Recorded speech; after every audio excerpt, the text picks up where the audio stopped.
कितीही असो, जर मनात जिद्द, कष्टाची तयारी आणि बदल स्वीकारण्याची तयारी असेल तर कोणीही यशस्वी होऊ शकतो. आज आपण अशाच एका 80 वर्षाच्या अनुभवी आणि जिद्दी शेतकऱ्याची यशोगाथा पाहणार आहोत, ज्यांनी कोथिंबीरीच्या लागवडीतून यश मिळवून इतरांसाठी आदर्श निर्माण केला आहे. छत्तीसगड जिल्ह्यातील शेतकरी संतोष ठाकूर हे गेल्या 60 वर्षापासून वेगवेगळ्या पिकांची शेती करतायत.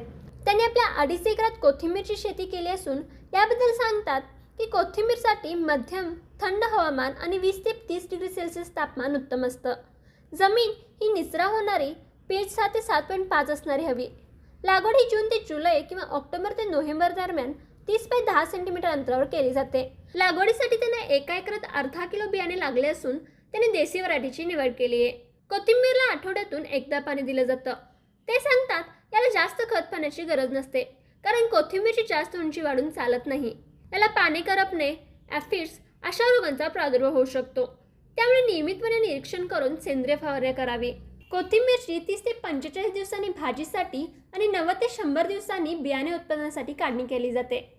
कोथिंबीरचे साधारणपणे 2 ते 3 वेळा उत्पादन घेता येत असून यातून चांगला उत्पन्न मिळू शकतो. या शेतीतून त्यांना एकरी 20 क्विंटल उत्पादन निघत असून हे उत्पादन ते स्थानिक बाजार, मोठ्या मंडई येथे विक्री करतात. या कोथिंबीरला चांगला दर मिळत असून एकरी त्यांना 1 ते 1.5 लाखापर्यंत नफा मिळत असल्याचं संतोष सांगतात.